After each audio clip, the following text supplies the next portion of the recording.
आने वाले समय में कहूँगा, एक बार फिर मीडिया के सामने बहुत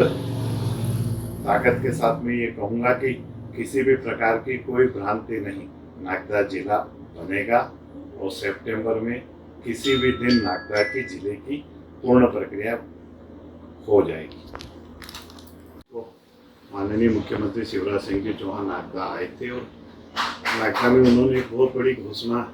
नागदा को जिला बनाने की थी। उसकी प्रक्रिया लगातार निरंतर जो शासकीय प्रक्रिया होती है वो प्रक्रिया चल रही है और बहुत जल्द नागदा को उनके द्वारा कही गई सौगात मिलेगी। लेकिन उसके साथ में और भी अन्य कामों के मांग पत्र हम लोगों ने दिए थे और आप देख रहे हैं कि विगत 2 दिन पहले जो 15 करोड़ रुपए का एक सीएम राइजनिंग स्कूल खाचोद में बनना था, उसकी राशि भी बढ़ाई, लगभग 24 करोड़ रुपए की राशि कर दी है और उस 24 करोड़ से तकरीबन 100 कमरे, 100 क्लासरूम वहाँ पर बनेंगे खाचोद के अंदर और वो तो 3 मंजिला पूरा भवन रहेगा। सारी क्लासें स्मार्ट क्लासें रहेगी, प्ले ग्राउंड रहेगा और एलकेजी से लेके और 12वीं तक की एक सुव्यवस्थित, विकसित, आधुनिक वो स्कूल होगी। मुझे लगता है कि बहुत बड़ी सौगात खाचोद तहसील को मिली है। नागदा में एक बहुत बड़ी समस्या थी कि कृषि उपज मंडी नागदा के अंदर थी, लेकिन वो कृषि उपज मंडी नागदा के मध्य होने के कारण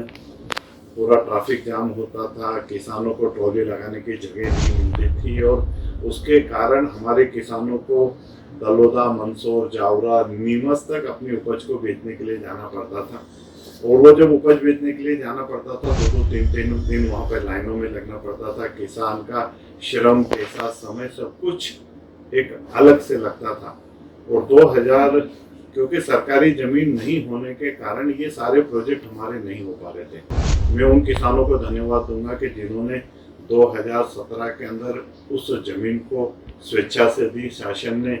गाइडलाइन से जितना पैसा उनका मुआवजा बनता वो मुआवजा दिया और लगभग 4 करोड़ रुपए में, 4-4.5 करोड़ में हमने वो जमीन ली। उसके बाद में 1.5 करोड़ से अधिक की वहाँ पर जो एंट्रेंस गेट है, अंदर के कुछ सीमेंट कंक्रीट है, बाउंड्री वाल, ये सारी निर्माण कार्य हो गए थे। लेकिन चूंकि 2018 में कांग्रेस की सरकार बन गई, यहाँ कांग्रेस के माननीय विधायक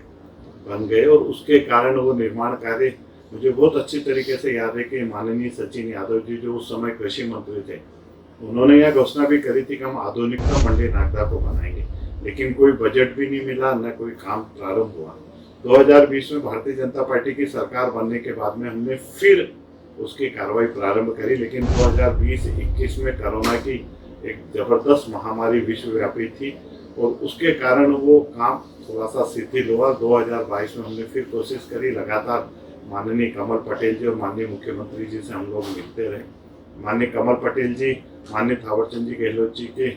मनीष जो उनका पोता, उनके अस्पताल के लोकार्पण पे आए थे। उस वक्त उन्होंने कहा था कि मैं बहुत जल्द राशि स्वीकृत करूंगा।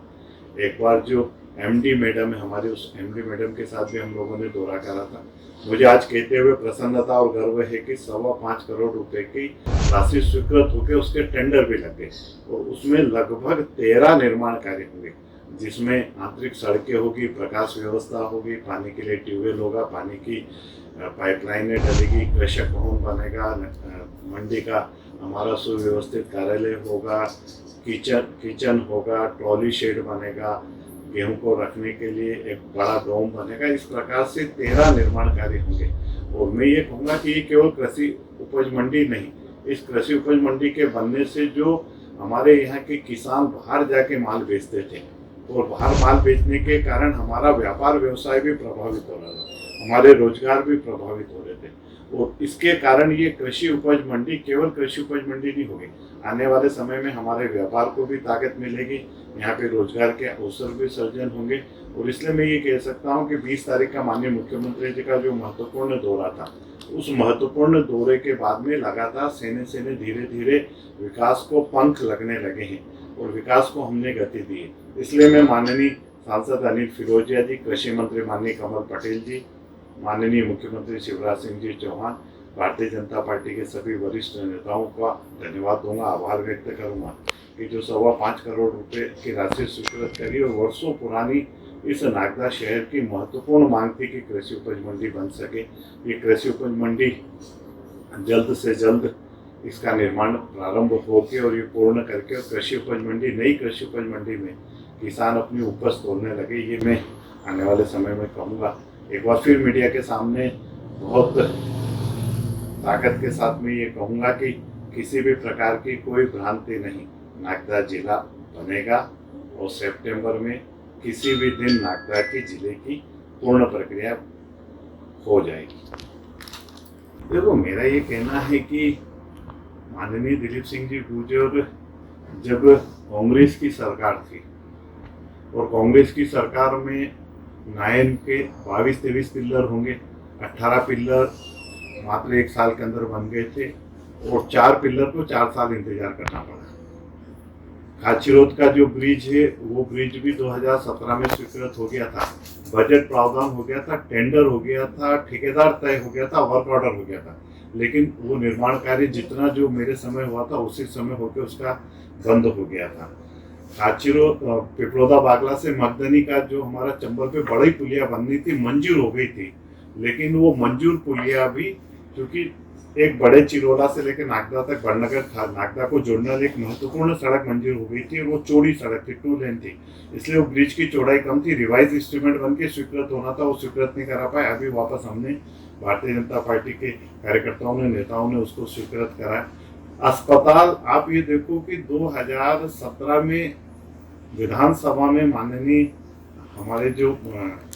उस वक्त के स्वास्थ्य मंत्री थे माननीय रुस्तम सिंह जी, उन्होंने विधानसभा के पटल पे उसकी घोषणाएं करी, उसकी स्वीकृति हो गई, लेकिन उसका काम प्रारंभ नहीं करा पाए। अभी काम प्रारंभ करा पाए। बागेड़ी और पारसुतिया का डैम उस समय स्वीकृत हो गया था, लेकिन उसके टेंडर तक वो नहीं लगवा पाए। वो टेंडर लगवा कर अभी माननीय मुख्यमंत्री जी ने लोकार्पण करा। चंदवासला से बाचाखेड़ी रोड का लोकार्पण हो गया, वो वापस मुझे पता लगा था फीता काटने के लिए गए। इसलिए मेरा कहना कि फीता उता काटना बंद करो,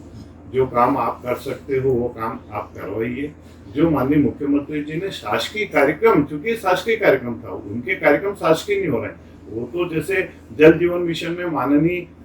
अनिल फिरोजिया जी केंद्र की राशि, माननीय नरेंद्र मोदी जी का सपना कि 2024 तक हिंदुस्तान के हर घर को हम नल कनेक्शन दे देंगे।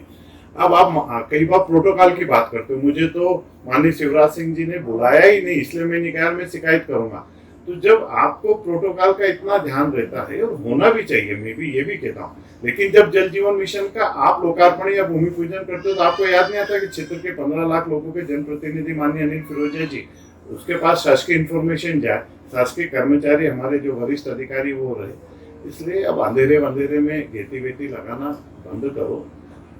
सूची ले लो, माननीय एसडीएम साहब, कलेक्टर साहब से सूची ले ले, सूची मिल जाए, जहाँ बच गया वो आप माननीय विधायक करेंगे, उनका अधिकार है, उस अधिकार को मैं किसी प्रकार की कुछ कही नहीं, लेकिन जो माननीय मुख्यमंत्री जी ने कर दिया वो ठीक नहीं लगता है। कि गरिमा आपका पद है, आप माननीय विधायक है, इसलिए ठीक नहीं लगता। बाकी तो अब वो स्वतंत्र है, कितना भी 2-2, 3-3 बार भी करे तो कोई, मैं उस बारे में कोई प्रतिक्रिया व्यक्त नहीं करूँगा।